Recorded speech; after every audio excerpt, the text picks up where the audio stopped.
Good morning to you all, dear students of class 6. Welcome back again to our, as usual, English literature class. I hope you are all staying very safe and in good health in your own homes, right?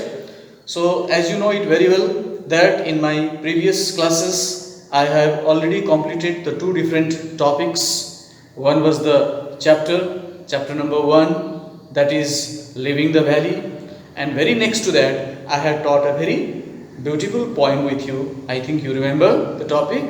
What was it? Yes, you are right. Summer sun. So in this way I have completed both the topics. I have provided you the every exercise works, question answers, reference to the context. I hope you have all well properly maintained all these notes, question answers, exercises in your English 2 literature notebook. If you have done right, if you have not done, please manage it in proper time. Okay, so today here I am going to begin with you a very new topic, a new chapter, that is chapter number 2. And the topic of the chapter is the cherry tree. Okay, so here I begin. Before I start, let me ask you a question first.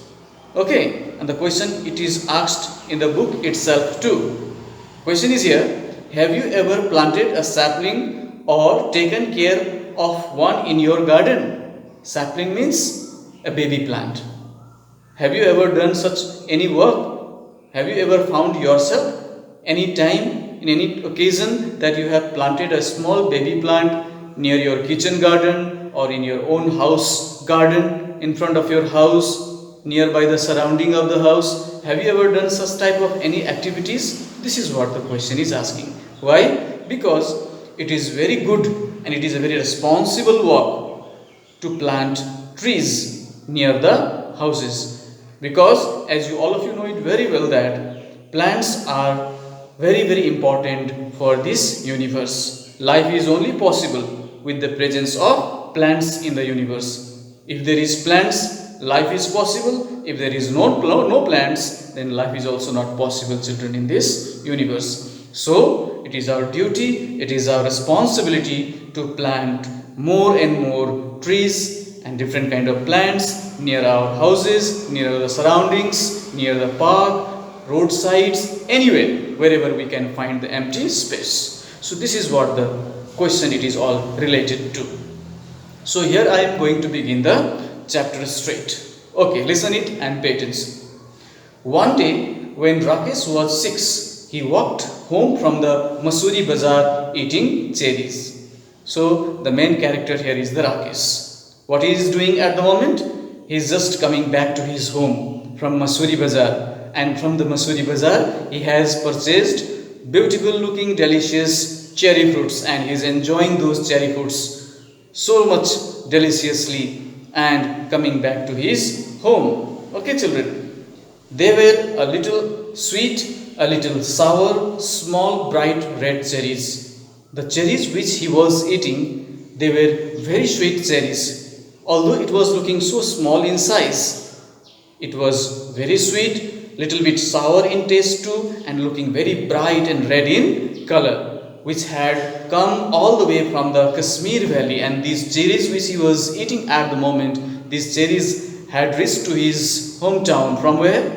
From the Kashmir valleys, because cherries are grown maximum in the valleys of Kashmir. This is what we can come to learn here in this initial paragraph of the chapter. Here in the Himalayan foothills where Rakesh lived, there were not many fruit trees, but here in this particular place, the foothills, Himalayan foothills where Rakesh used to live, there were no any such type of fruit trees. More and more fruit trees were available in those territories. Okay, the soil was stony and the dry cold wind stunned the growth of the most of the plants. The weather and climate was not that much suitable enough here to grow the plants in proper way, isn't it? The soil was very stony. Soil was not that much fertile enough to grow the plants, isn't it? And the weather was also very dry, and it was cold too here. Cold winds also used to blow here, which all these factors it stopped the proper growth of the various plants, and especially the plants related to the fruit plants, right?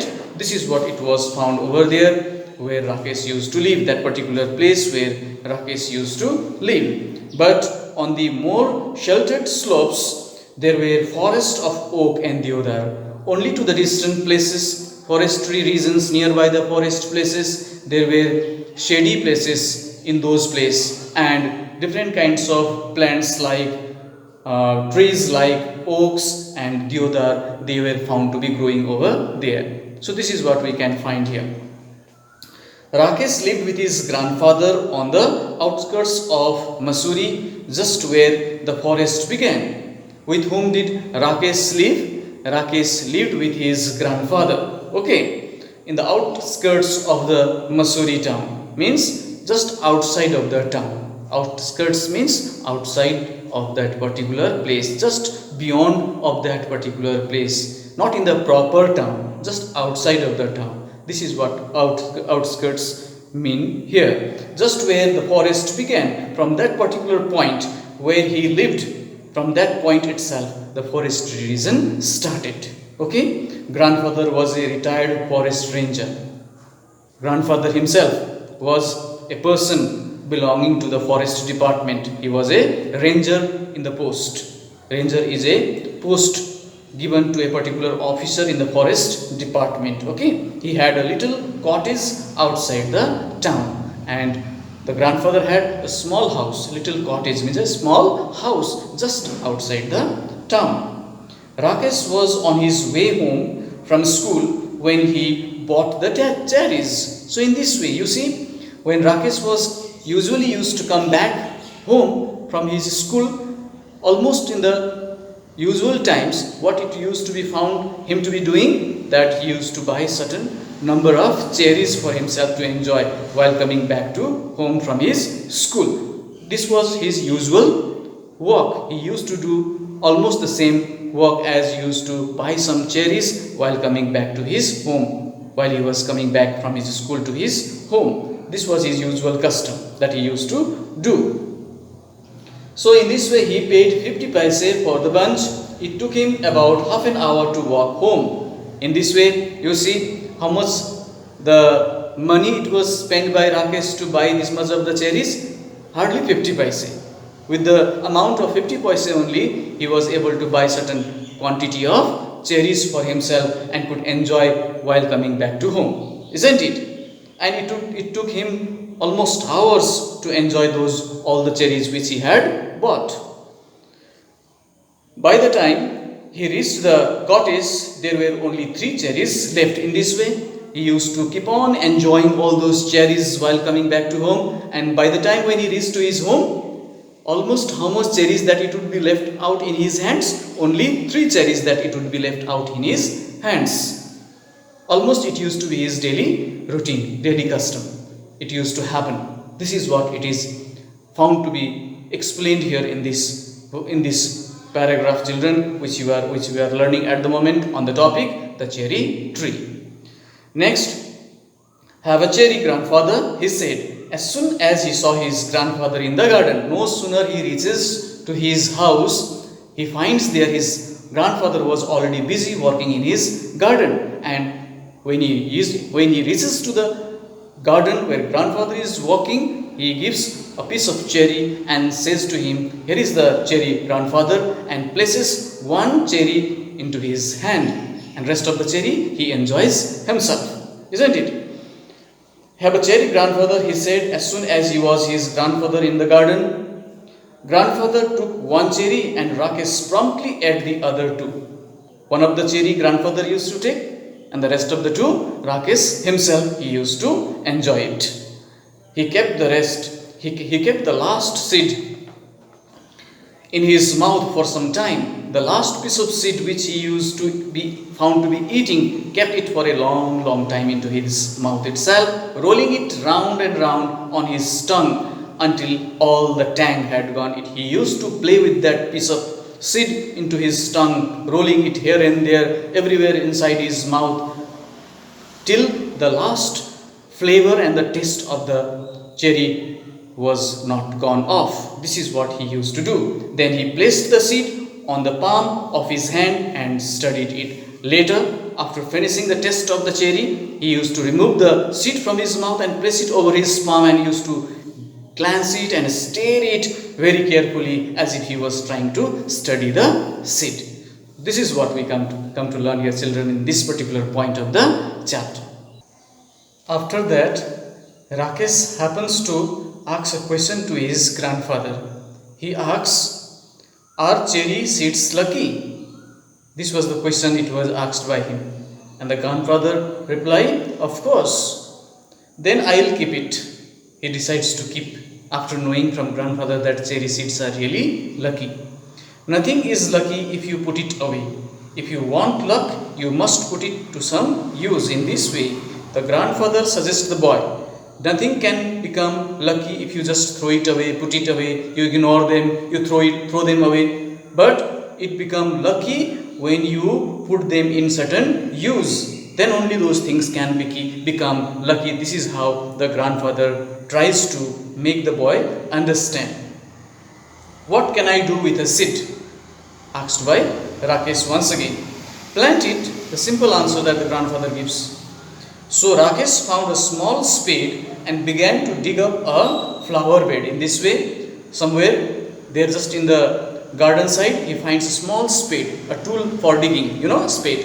With the help of this, now he goes nearby a bed, isn't it, and starts dig some soil, dig up a flower bed. It was a flower bed, and he starts digging the soil. "Hey, not there," said grandfather. "I have sown mustards in that bed." In this way, grandfather warns the boy, "Hey boy, not there, not to dig over there. That bed I have already sown mustard seeds. You are not supposed to dig over there. Go somewhere else and dig and plant the seed."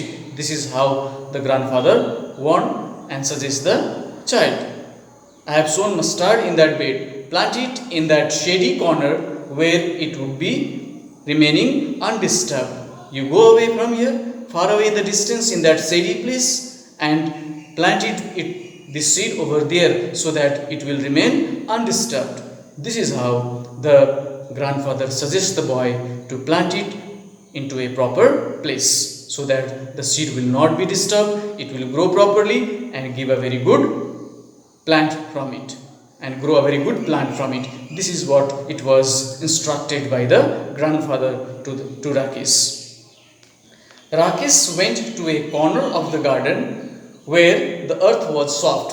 Rakesh also follows the instruction of the grandfather. He goes very far away into the corner side of that garden and finds a certain place where the earth was very soft.